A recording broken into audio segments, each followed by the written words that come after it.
What's up, guys? More Medic One. Hey, if this is your first time here, welcome. And if you are subscribed, a member of the small engine community over here for the More Medic One, welcome as well. In my last video about some basic tools that you need to work on steel and echo equipment, I have an overwhelming response in my inbox and in the comments about what in the world do you need an Irwin clamp for to test a carburetor? Well, let me show you.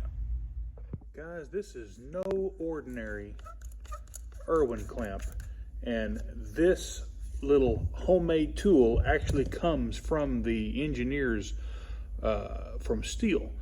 And what you do, you can make one of these yourself. As you see this hole in this right here, and these rubber pads actually are going to make a good seal.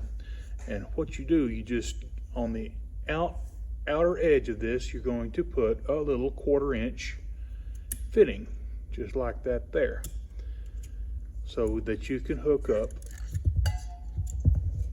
a pressure and vacuum pump.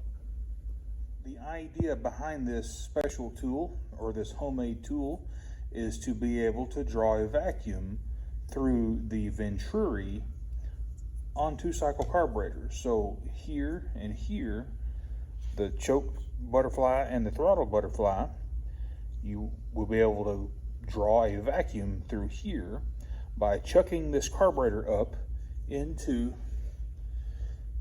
this little apparatus that we've got built here.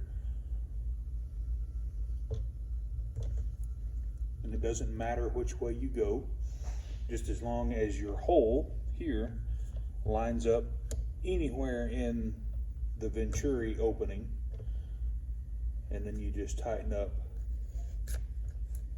your carburetor in the Irwin clamp and give it a good squeeze to help seal it. Once we get the carburetor mounted in here, what we're going to be checking for is leakage past the check valve here. There's a check valve for the main nozzle underneath this lever right here. You can check it with the carburetor all the way installed.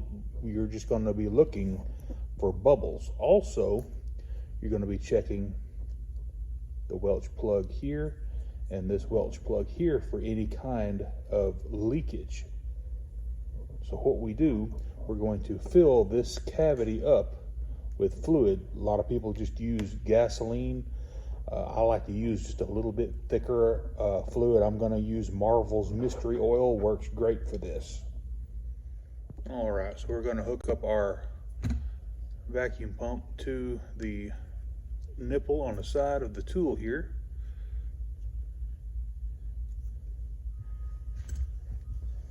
And then we're going to either draw a vacuum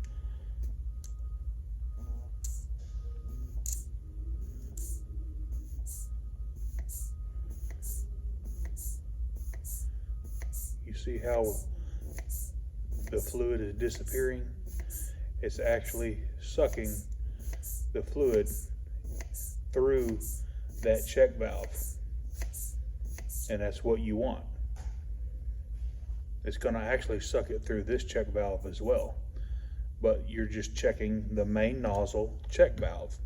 Now we're going to fill it back up with fluid again.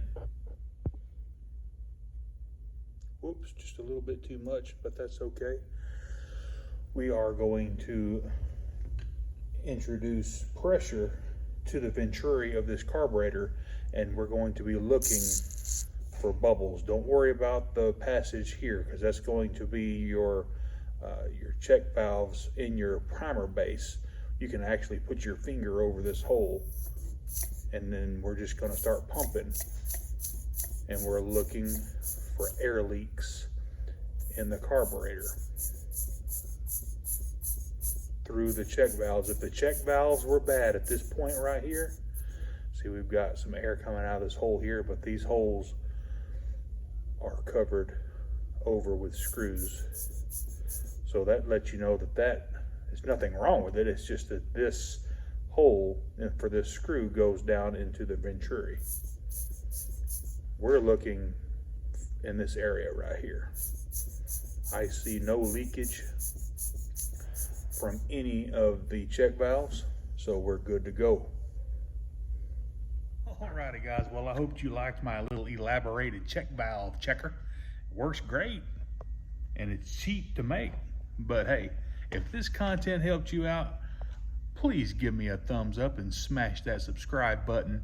And while you're there subscribing, go ahead and click that bell to get all my new videos so that you can stay informed.